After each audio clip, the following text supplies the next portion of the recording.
Solemos pensar en los gigantes de la ciencia como, no sé, como figuras puramente racionales. Pero, ¿y si os digo que el hombre que descifró el movimiento de los planetas, Johannes Kepler, estaba impulsado por una visión casi mística del universo?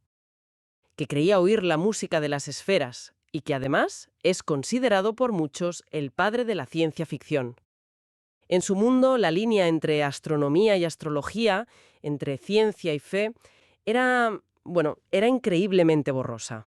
Totalmente. Hoy vamos a sumergirnos en la mente de este genio del siglo XVII, un astrónomo, matemático, filósofo, que vivió con un pie en la Edad Media y el otro en la era moderna.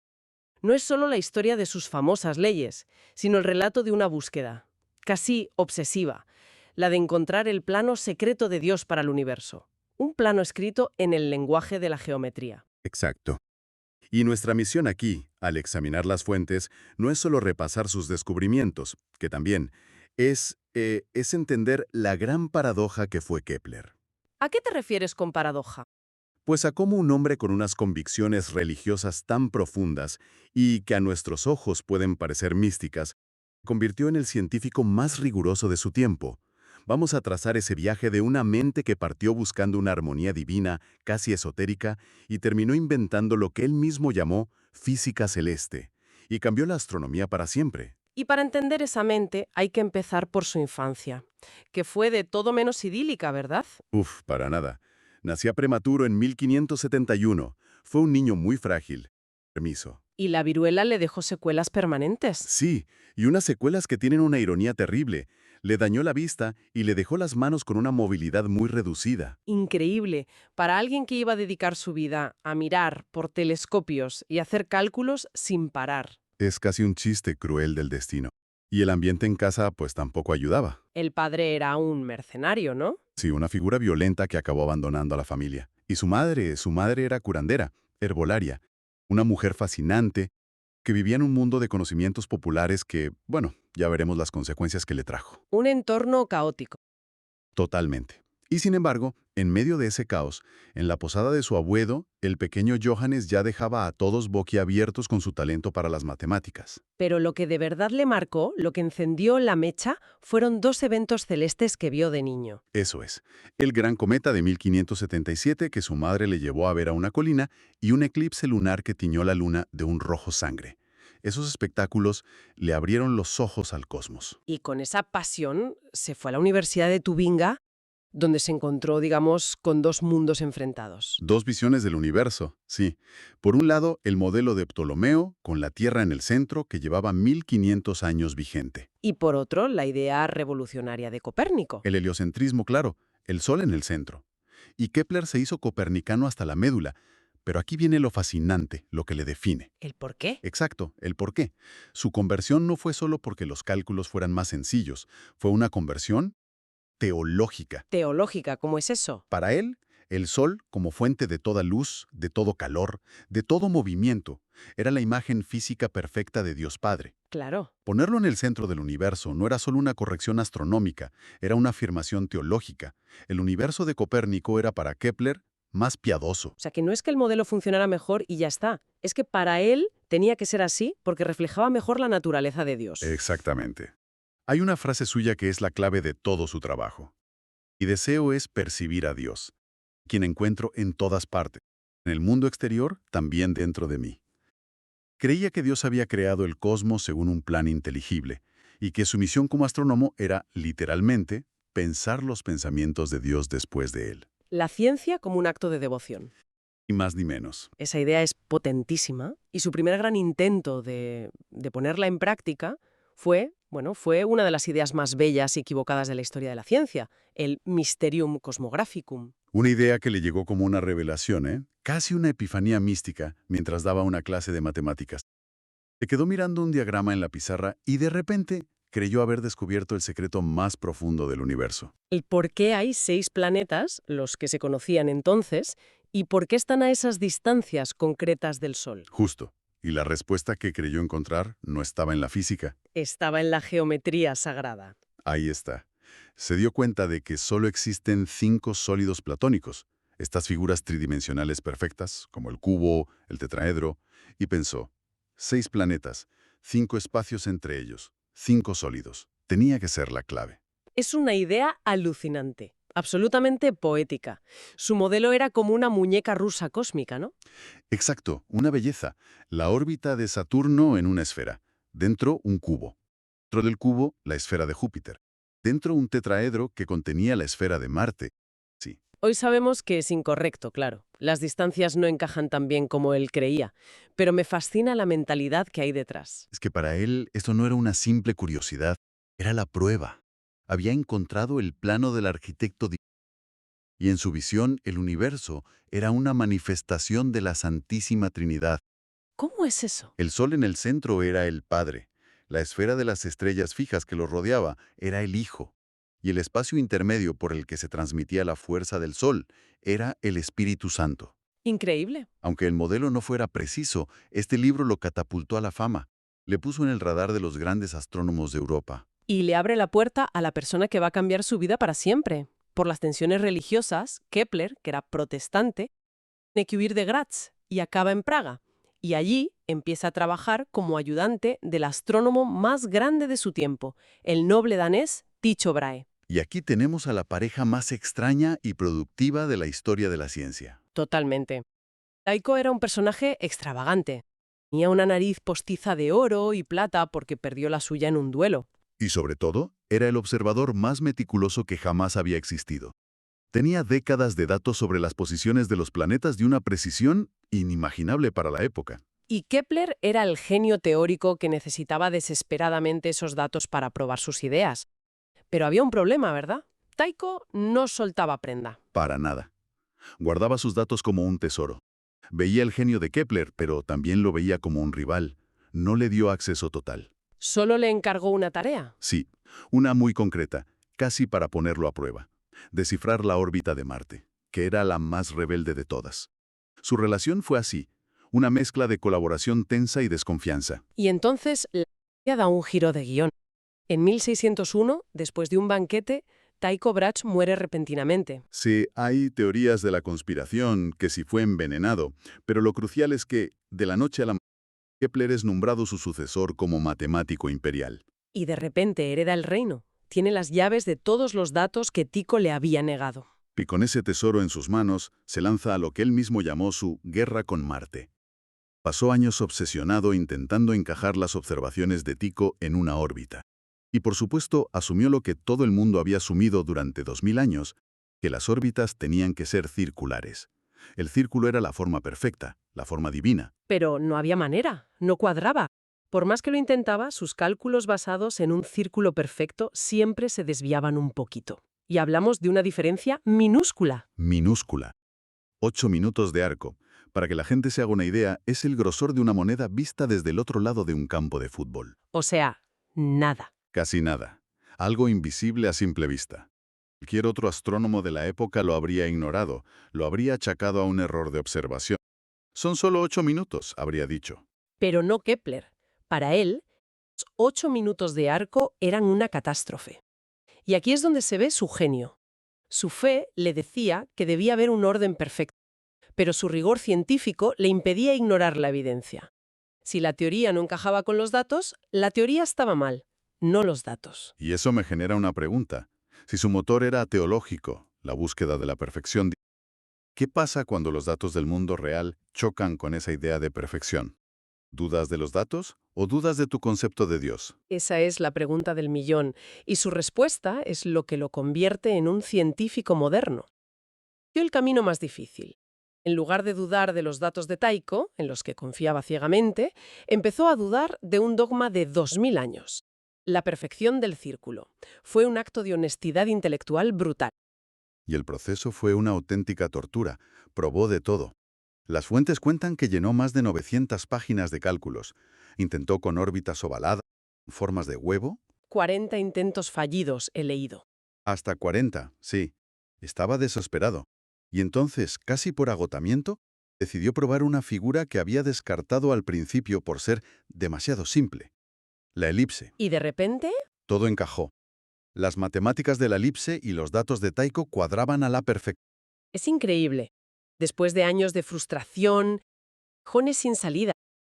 Todo por una diferencia que cualquiera habría barrido debajo de la alfombra. Y de esa honestidad radical, de repente, dos de las leyes más importantes de la ciencia publica en su obra Astronomía Nova. La primera ley es demoledora. Planetas no se mueven en círculos, sino en elipses, con el Sol en uno de los focos, no en el centro. Adiós a la perfección del círculo. Y la segunda ley describe su velocidad. Un planeta se mueve más rápido cuando está más cerca del Sol y más lento cuando está más lejos. La línea que une el planeta y el Sol, áreas iguales en tiempos iguales.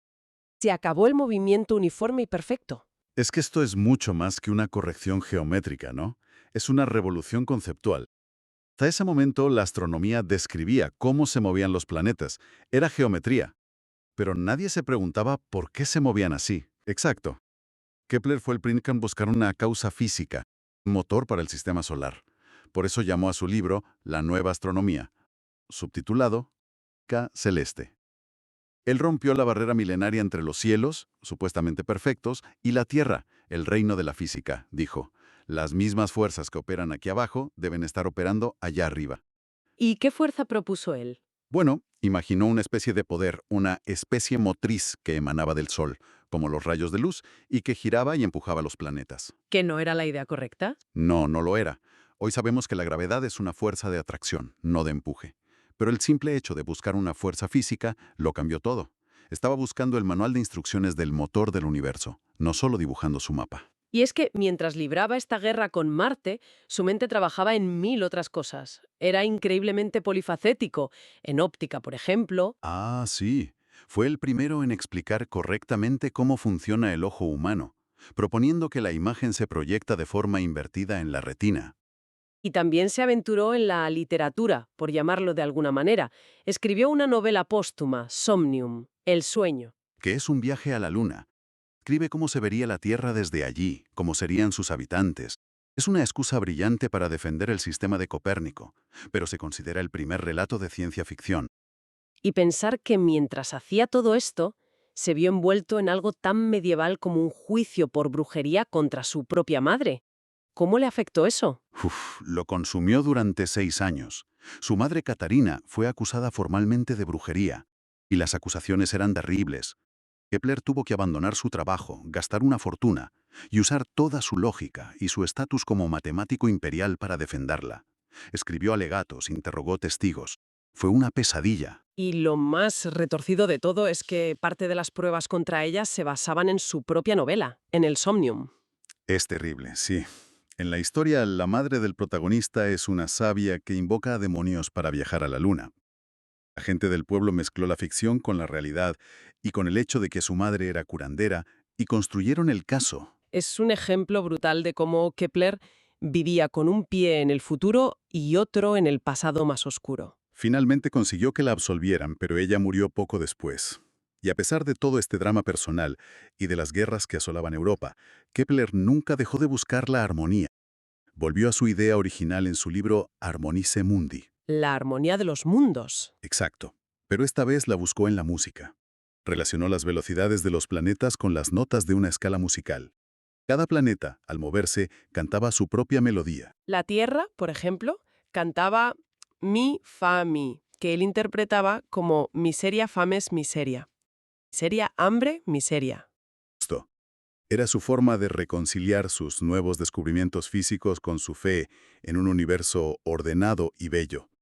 Y escondida entre todos estos cálculos místicos y musicales, casi como una nota al pie, en esa misma obra, enunció su tercera y última ley.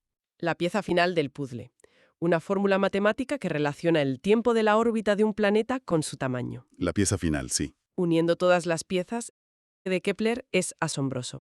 Un hombre que parte de una búsqueda mística del plan secreto de Dios y que por ser tan dogmáticamente fiel a la evidencia, va por demoler la astronomía antigua y convertirse en el primer astrofísico. Es la figura de transición, pero usó los datos de Tycho para destruir los círculos.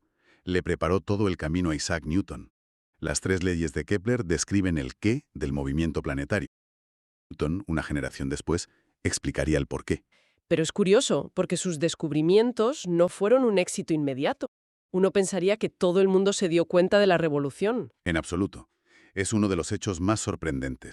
Gigantes como Galileo Galilei o René Descartes ignoraron por completo sus leyes elípticas. Galileo también. A Galileo la idea de las elipses le pareció horrible, una imperfección inaceptable en los cielos. Quería seguir con sus círculos. A muchos les costaba aceptar esa mezcla de física vulgar con la astronomía pura. Y entonces, ¿cuándo se reconoció su genio? Newton, quien lo reivindicó, demostró que las tres leyes de Kepler no eran casualidad, sino la consecuencia matemática inevitable de una única ley universal de la gravedad. Ahí fue cuando todo el mundo entendió la magnitud de lo que Kepler había hecho. Su obsesión con esos 8 minutos de arco de Marte fue lo que derribó un paradigma de 2000 años. Para Kepler, ciencia y fe no eran enemigas. Eran dos lenguajes para leer el mismo libro, el de la naturaleza, escrito por Dios. Su ciencia era una forma de oración. Y su genio reside en esa increíble paradoja. Estaba tan convencido de que existía un plan divino que se negó a aceptar cualquier teoría, incluso las suyas, que no se ajustara perfectamente a la realidad. Su fe le convirtió en un empirista implacable. Y eso nos deja con una última reflexión para quien nos escucha.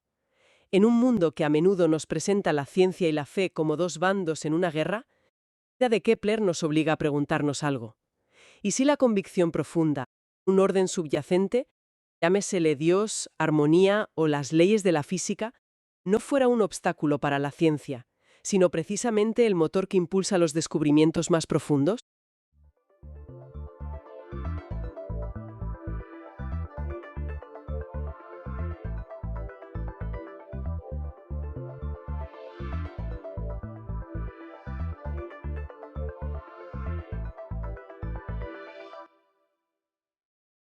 ¿Alguna vez te has parado a pensar en cómo cambian las palabras? Es curioso.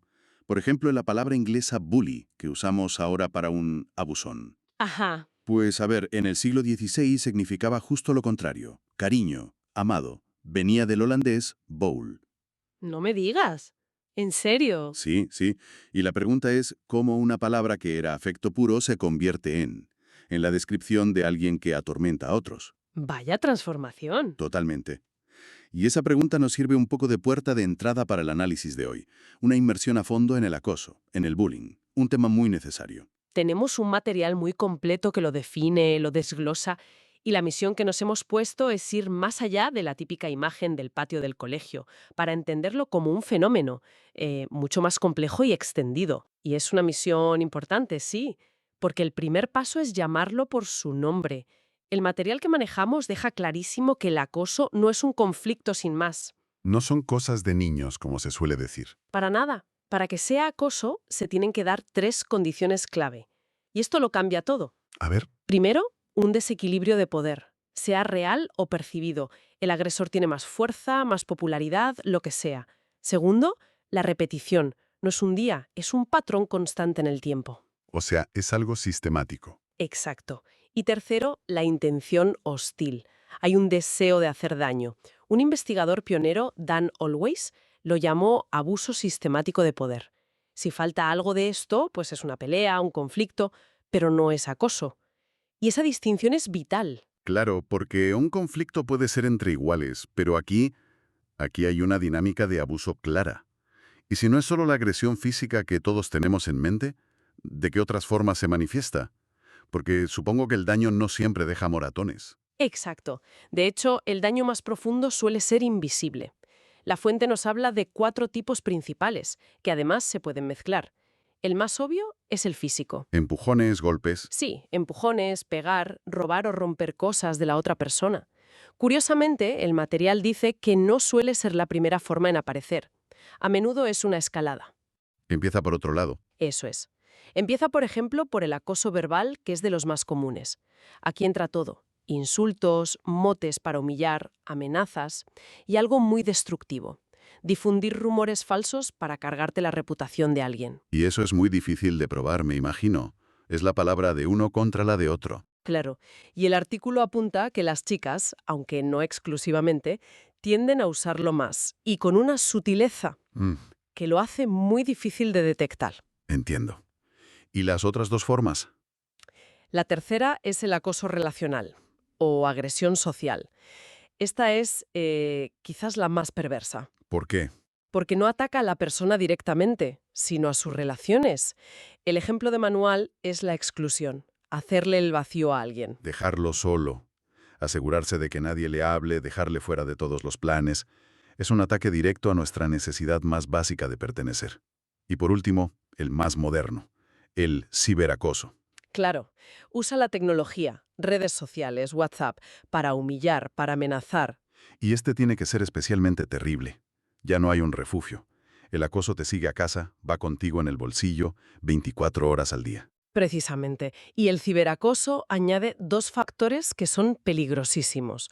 Uno es lo que llaman el efecto de desinhibición online. Suena complejo. Pero es sencillo. El anonimato o el no estar cara a cara hace que la gente se sienta menos responsable y diga cosas que jamás se atrevería a decir en persona. Pierden el filtro. Totalmente. Y el segundo factor es la permanencia. Un insulto en el patio se lo lleva el viento.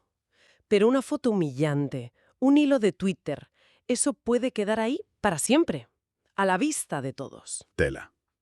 Ah, y antes de seguir, el material también habla del mobbing, que no es un tipo en sí, sino una modalidad. Es el acoso de un grupo contra una sola persona. El todos a una. Y eso se ve mucho en el trabajo, ¿no? Muchísimo. Vale, tenemos los tipos claros. Pero aquí es donde la cosa se pone de verdad interesante. Hablemos de los protagonistas, porque no es solo cosa de dos. Está el agresor, la víctima y los testigos, que son una figura clave. Sí. Empecemos por el agresor. ¿Qué lleva a alguien a actuar así? Las motivaciones son complicadas. El artículo apunta a la envidia y al resentimiento. Y sobre su psicología hay un debate muy interesante. El estereotipo es el del abusón, chulo, narcisista. Y a veces es así. Sí, pero el psicólogo Roy Baumeister propone una idea que le da la vuelta. La de los egos inflados pero frágiles. ¿Cómo es eso? Pues son personas con una opinión de sí mismas altísima, pero muy, muy inestable.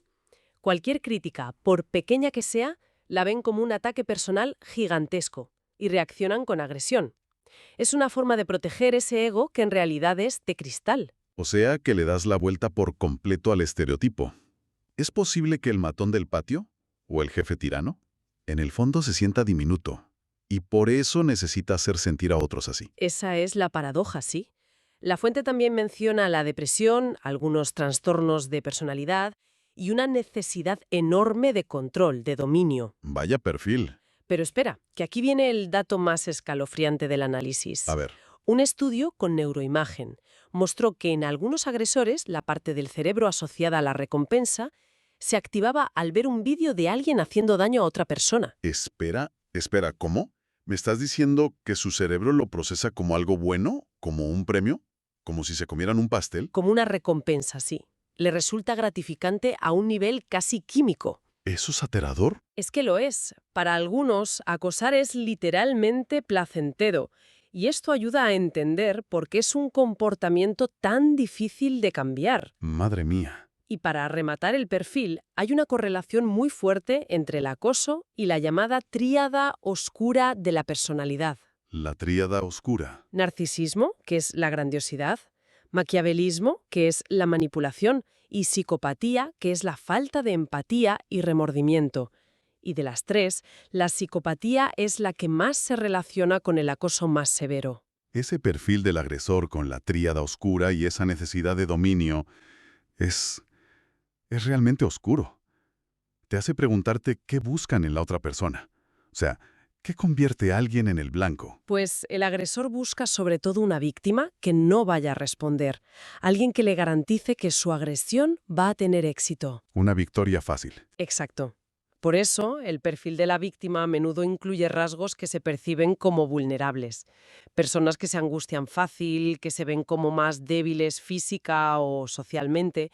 A veces el detonante es algo físico que se sale de la norma. Como tener sobrepeso o llevar gafas. Sí, y el género también influye. Los chicos tienen más probabilidad de sufrir acoso físico y las chicas más acoso indirecto, como el relacional. Y un rasgo común, por desgracia, es una autoestima más baja. Hay un detalle en el material que me pareció desolador. Dice que las víctimas son más propensas a usar un humor autodestructivo, es decir, a reírse de sí mismas para entretener a los demás. Sí, es un mecanismo de defensa trágico. Es como si pensaran, si hago yo la broma sobre mí primero, os quito el poder de hacerme daño con ella. Intentan controlar la narrativa de su propia humillación. Exacto, entreteniendo a los demás a costa de su propia dignidad. Es una forma desesperada de intentar encajar, aunque sea como el bufón del grupo. La verdad es que se te encoge el corazón al pensarlo. Usar el reírse de uno mismo como escudo. Y nos falta la tercera pata de esta mesa. Los espectadores. Los que ven y callan. ¿Qué papel juegan? Un papel absolutamente crucial. El agresor casi nunca actúa solo. Necesita un público. Necesita un público que valide su poder, aunque sea con el silencio.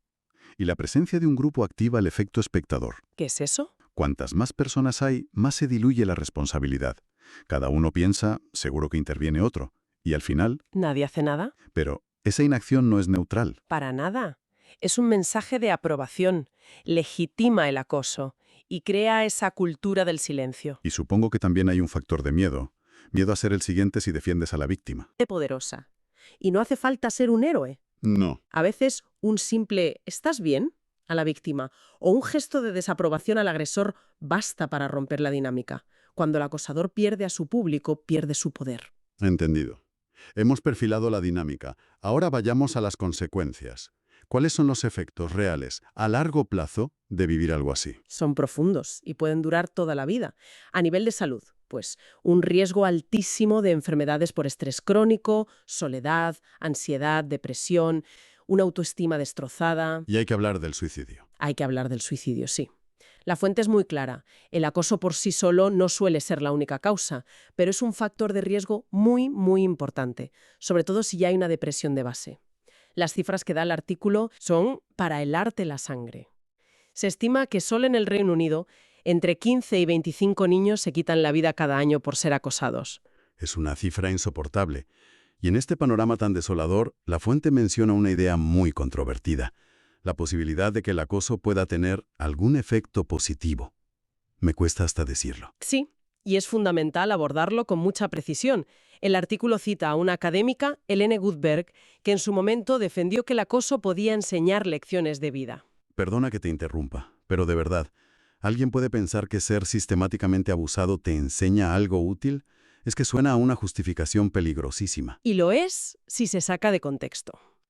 La fuente lo presenta como una visión minoritaria y muy polémica, e inmediatamente después de citarla, hace una aclaración que es crucial y que desmonta el argumento. A ver. Esa idea, en el remotísimo caso de ser cierta, solo se aplicaría a conflictos normales entre iguales, una discusión, una rivalidad, pero el acoso, como hemos definido desde el principio, es un abuso de poder. Son dos cosas totalmente distintas. Son dos universos distintos. Confundirlos es como decir que un atraco a mano armada te enseña a negociar. El acoso no es una lección de vida, es un trauma. Esta distinción es vital, gracias por aclararlo. El material también apunta a un efecto fisiológico sorprendente, algo que se puede medir en el cuerpo. Sí, un estudio sobre la testosterona reveló que las chicas que sufrían acoso verbal producían, de media, menos testosterona de lo normal. Menos. Mientras que los chicos en la misma situación producían más. Todavía no se entiende del todo por qué, pero es una prueba tangible de cómo el estrés del acoso altera nuestra biología. Es increíble. Y como decíamos al principio, tendemos a asociar todo esto con el colegio. Pero la fuente deja muy claro que esto es solo la punta del iceberg. Es que es un problema estructural que aparece en muchos otros sitios. Muchísimos. Por ejemplo. Empecemos por el ámbito laboral. El acoso en el trabajo es común y a menudo lo ejerce alguien con poder, como un jefe, lo que lo hace muy difícil de denunciar. Y ahí supongo que no son empujones en la máquina de café. Es un acoso con corbata, casi invisible. Exacto. Es mucho más sutil. Hablamos de sobrecargar a alguien de trabajo a propósito, excluirle de reuniones, robarle el crédito por sus ideas. Minar su credibilidad. Eso es. Los acosadores laborales son expertos en operar justo en el límite de las reglas, lo que hace su comportamiento muy difícil de probar. Y se da en todas partes. El mundo académico, la tecnología, la abogacía, la medicina. El artículo destaca una alta prevalencia en enfermería. El debate en el ejército también es fascinante. Esa idea de que ciertas prácticas son necesarias para endurecer a los soldados. ¿Dónde está la línea entre un entrenamiento duro y un abuso? Esa es la pregunta del millón. ¿Cuándo un rito de paso se convierte en una humillación destructiva? Es una zona gris muy peligrosa. Y además de los contextos, hay tipos de acoso dirigidos a la identidad de la persona. Como el acoso a personas con discapacidad. O el acoso homófobo, o el transfóbico, conocido como transbashing. E incluso existe en el ámbito legal. Se habla de legal bullying, acoso judicial. Usar los tribunales para acosar. Sí, usar el sistema de justicia no para buscar la verdad, sino para agotar económicamente e intimidar a un oponente con demandas sin fundamento. Bueno, si tuviéramos que resumir las grandes ideas de hoy, queda claro que el acoso no es un conflicto normal. Es un abuso sistemático de poder definido por la repetición y el desequilibrio. Desde luego. Y que tiene muchas caras: física, verbal, social, digital. Y sus secuelas son profundas para todos, no solo para la víctima, también para el agresor y sobre todo para una sociedad que lo permite con el silencio de los testigos. La conclusión final es que su presencia en sitios tan dispares, escuelas, oficinas, cuarteles, nos dice que no es solo un fallo de carácter individual, es un problema social. Una manifestación de cómo el poder puede corromper las relaciones humanas. Exacto. Y entender esa dinámica, el papel de cada uno, es el primer paso indispensable para poder plantarle cara. Y para terminar, una reflexión que nos deja el material. Algo que me pareció a la vez fascinante y muy perturbador. Se han hecho estudios observando a niños interactuar con robots con forma humana. Ajá. Y se ha visto a niños acosando a estos robots. Les bloquean el paso, les pegan, incluso los destrozan. Al preguntarles por qué, algunos admitieron hacerlo y cito, por disfrutar. Vaya, y esto nos deja con una pregunta final para pensar. Si hemos dicho que el núcleo del acoso es el desequilibrio de poder sobre una víctima, ¿qué significa cuando esa víctima ni siquiera es un ser vivo? ¿Qué nos revela eso sobre la naturaleza más profunda de este comportamiento?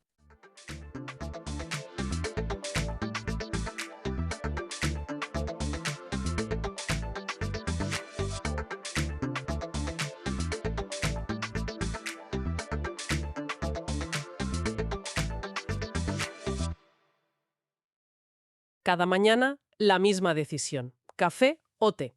Parece trivial, pero es una elección. Siempre. Y luego hay otras más grandes. ¿Renuevo el móvil este año o me voy de viaje con ese dinero? Esa es más complicada. Pues detrás de cada una de estas decisiones, de la más pequeña a la más grande, hay una ciencia que intenta descifrar por qué elegimos lo que elegimos. Hoy nos metemos de lleno en esta ciencia, la microeconomía. Un tema fascinante, la verdad. Tenemos sobre la mesa un artículo muy denso que desglosa este campo y nuestra misión es extraer la esencia.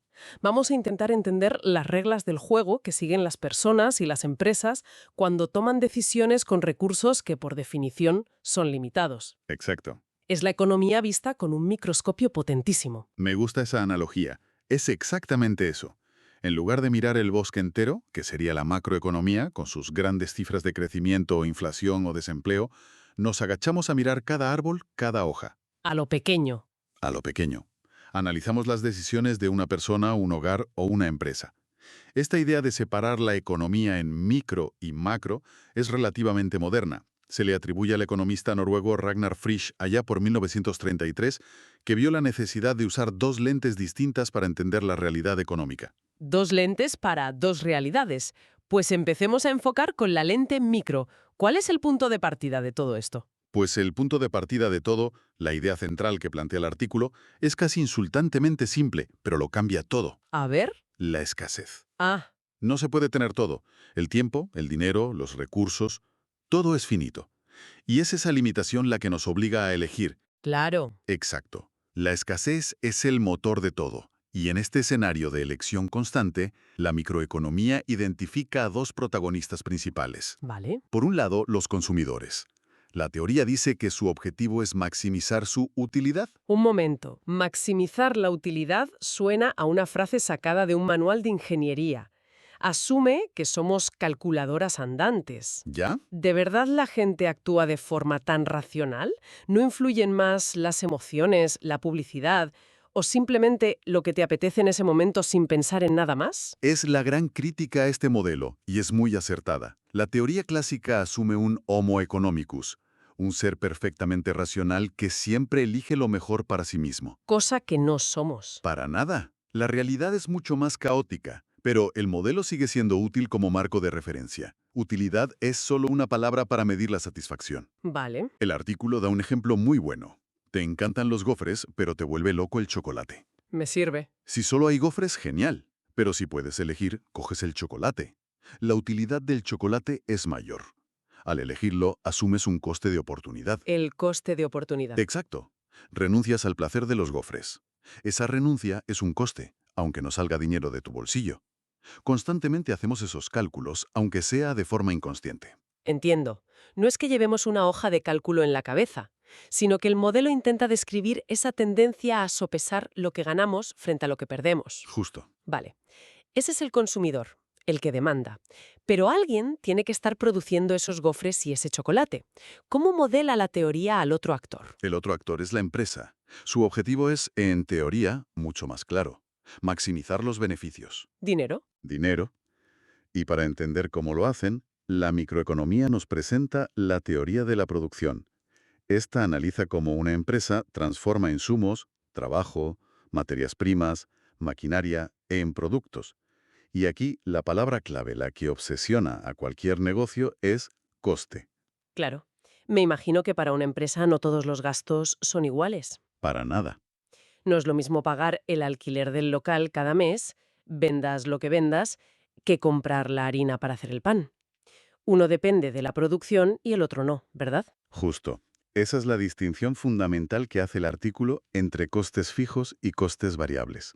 Vale. Los fijos, como el alquiler que mencionas o los salarios del personal de oficina, los tienes que pagar sí o sí, aunque la fábrica esté parada un mes. Los variables, como la harina o la electricidad para los hornos, están directamente ligados a la cantidad que produces. Si produces más, gastas más. Exacto. Pero lo fascinante, y es un punto que el texto subraya, es que esta distinción depende del tiempo. A corto plazo, el alquiler es un coste fijo inamovible, pero a largo plazo, si el negocio va mal, la empresa puede decidir mudarse a un local más barato o incluso cerrar. O sea que a la larga, casi todo se vuelve una decisión. A la larga, casi todos los costes se vuelven variables, se convierten en decisiones. Aquí es donde la cosa se pone realmente interesante. Tenemos por un lado a los consumidores intentando ser lo más felices posible con su dinero. Maximizando su utilidad. Y por otro, a las empresas intentando ganar lo máximo posible. Son dos fuerzas que tiran en direcciones opuestas. ¿Cómo se resuelve esa tensión? ¿Cómo se llega al precio que vemos en la etiqueta? Esa tensión se resuelve en el ring del mercado, a través del mecanismo más famoso de la economía, el modelo de oferta y demanda. El clásico. El gran clásico. En su versión más pura, este modelo se basa en un escenario teórico llamado competencia perfecta. Suena a utopía. Lo es, un poco. Imagina un mercado con tantísimos compradores y tantísimos vendedores de un producto idéntico. Piensa en trigo o en acciones de una gran empresa, que nadie individualmente tiene poder para cambiar el precio. Son todos precio aceptantes. Como una versión idealizada de un mercado de agricultores, con cientos de puestos vendiendo tomates casi idénticos. Es la analogía perfecta. Ningún vendedor puede subir el precio de repente porque el cliente simplemente se iría al puesto de al lado. Su único poder es decidir si a ese precio le compensa vender o no. Exacto, ese es el espíritu. Y en ese entorno ideal operan dos leyes fundamentales. La ley de la demanda nos dice algo intuitivo. Si el precio de algo sube, la gente quiere comprar menos. Lógico. Y la ley de la oferta dice lo contrario. Si el precio sube, los productores quieren vender más, porque es más rentable. Una curva baja y la otra sube. Claro, tiene sentido. Una fuerza empuja los precios hacia abajo para atraer compradores y la otra los empuja hacia arriba para obtener beneficios.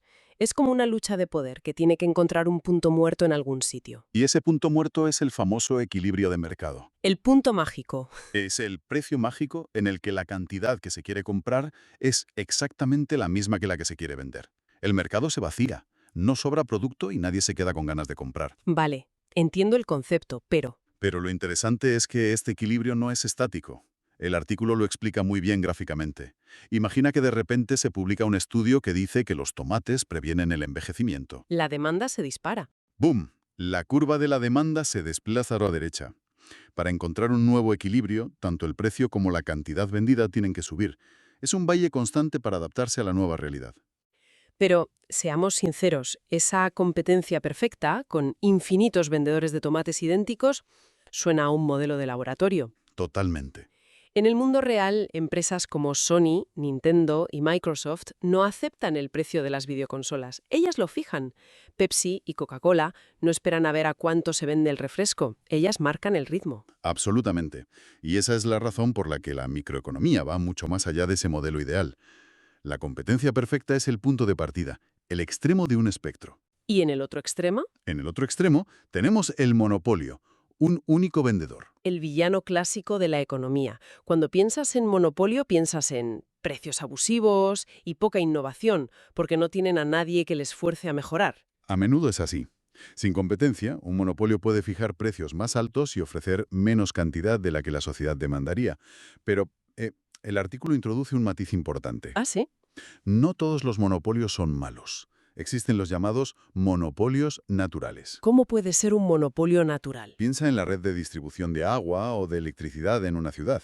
Sería increíblemente ineficiente y caro tener 5 empresas diferentes cavando zanjas y poniendo sus propias tuberías o cables. Sería un caos. Un caos absoluto. En esos casos, es más eficiente que haya un solo proveedor, aunque luego tenga que estar regulado para que no abuse de su poder. De acuerdo, en un extremo la competencia perfecta, en el otro el monopolio. Pero la mayoría de mercados que conocemos, como el de los refrescos o los videojuegos, están en medio. Exacto. Ahí encontramos el oligopolio, que es el caso que mencionabas. Unos pocos. Unas pocas empresas, 2, 3, 5, dominan casi todo el mercado. Lo fascinante de los oligopolios, algo que el artículo apunta, es que son un juego de ajedrez psicológico constante. Me gusta esa imagen. Cada empresa sabe que su decisión de precios o de publicidad afectará directamente a las demás y provocará una reacción. A veces compiten a muerte, en una guerra de precios. Otras veces, y esto es lo complejo, actúan de forma coordinada sin hablar entre ellas. Como si hubiera un pacto no escrito. Exacto, manteniendo los precios artificialmente altos. Es una colaboración tácita para evitar hacerse daño mutuamente. Y queda un escenario más, que quizá es el que vemos más a menudo al pasear por la calle. Los restaurantes, las peluquerías, las tiendas de ropa. Sí, Hay muchísimas, pero no son todas iguales. ese es el cuarto modelo, la competencia monopolística. ¿Una mezcla? Es una mezcla de los dos mundos. Hay muchas empresas, como en la competencia perfecta, pero cada una ofrece un producto ligeramente diferente. Tu pizzería favorita no es igual que la de la calle de al lado. Tiene su propia receta, su ambiente, su servicio. Tiene su rollo. Eso. Esa diferenciación, por pequeña que sea, le da un pequeño poder de monopolio. Le permite fijar sus precios dentro de un margen. Como consumidores pagamos un poco más por esa diferenciación, pero a cambio tenemos una variedad inmensa para elegir. Entiendo. O sea que la estructura del mercado al final es la que define las reglas del juego y el poder de cada jugador. Precisamente. Queda claro entonces que esto va mucho más allá de explicar por qué suben los aguacates. El marco de análisis es potentísimo. Mucho. De hecho, el material que revisamos insiste en que estas herramientas se aplican a campos que, a primera vista, no tienen nada que ver con la economía. Por supuesto. Por eso, a la microeconomía a veces se la llama la teoría de los precios. Teoría de los precios. Sí, porque en el fondo todo se reduce a los incentivos y a cómo valoramos las cosas. Su lógica se aplica, por ejemplo, en derecho y economía. Se usan sus herramientas para analizar si una ley de divorcio incentiva a los matrimonios o si una multa de tráfico es lo suficientemente alta como para disuadir de verdad a la gente de aparcar mal. O sea, para ver si las leyes funcionan como se esperan. Exacto. O en la economía de la salud, que es un gigantesco problema microeconómico. Cómo asignar recursos médicos escasos, médicos, camas de hospital, nuevos tratamientos, de la forma más eficiente posible. ¿Y qué otras aplicaciones más sorprendentes menciona el texto? Me llamó la atención que su alcance parece casi ilimitado. Una de las más relevantes hoy en día es la economía de la información. Suena muy actual. Lo es. Estudia cómo la información, o la falta de ella, afecta a las decisiones. La información es un bien muy raro. Es fácil de copiar, difícil de verificar su autenticidad. Ya. Esto crea problemas como la selección adversa. Por ejemplo, en el mercado de coches de segunda mano, el vendedor sabe mucho más sobre el estado del coche que el comprador. Claro, el comprador va a ciegas. Enorme. Pensar en el valor de los datos personales, las noticias falsas, las reseñas de productos. Todo eso es economía de la información. Totalmente. Y muy ligada a esto está la teoría de juegos, que el artículo también menciona. El ajedrez psicológico de antes. El mismo. Es una rama de las matemáticas que modela interacciones estratégicas. No solo sirve para la economía, se usó durante la Guerra Fría para modelar la carrera armamentística y hoy se usa en biología para entender la evolución. En resumen, donde haya una decisión, escasez e interacción estratégica entre personas, la caja de herramientas de la microeconomía tiene algo que decir. Vale, hagamos una pausa y recapitulemos. Si tuviéramos que destilar la esencia de todo esto, diríamos que la microeconomía es el estudio de cómo individuos y empresas gestionan el problema universal de la escasez. Eso es. Todo nace de las decisiones a pequeña escala. Exacto. Nace de un consumidor sopesando costes de oportunidad para maximizar su bienestar y de una empresa gestionando costes para maximizar su beneficio. Y la interacción de millones de estas decisiones individuales crea las grandes fuerzas de la oferta y la demanda. Que son las que dan forma a los precios que vemos cada día. Pero un punto clave, que ha quedado claro, es que el escenario lo es todo. El resultado de esa interacción es radicalmente distinto si ocurre en un mercado de competencia perfecta, como el de los tomates, que si ocurre en un oligopolio donde tres gigantes tecnológicos se vigilan de reojo constantemente. Precisamente. Y sus herramientas de análisis, como hemos visto, nos permiten entender comportamientos en la política, en la justicia o en nuestras relaciones personales, mucho más allá de una simple transacción comercial. Para terminar, me gustaría volver a una idea que planteaba el material al principio y dejarla como reflexión. A ver, El artículo describe el problema de la maximización de la utilidad como el corazón de la teoría del consumidor. A pesar de que suene frío y calculador, es un modelo que intenta entender el porqué de nuestras elecciones. sí, va a la raíz. Así que la próxima vez que veamos a alguien tomar una decisión que nos parezca completamente ilógica o irracional, quizá la pregunta no es ¿en qué se equivoca?, sino ¿qué está intentando maximizar? Es un buen cambio de perspectiva. Quizá su función de utilidad, su baremo personal de felicidad, valor, seguridad o coste de oportunidad es radicalmente distinta a la nuestra. Mm. Y eso nos lleva a una última pregunta para pensar. Más allá del dinero, ¿qué utilidades ocultas, no evidentes, buscamos maximizar en nuestras elecciones más importantes?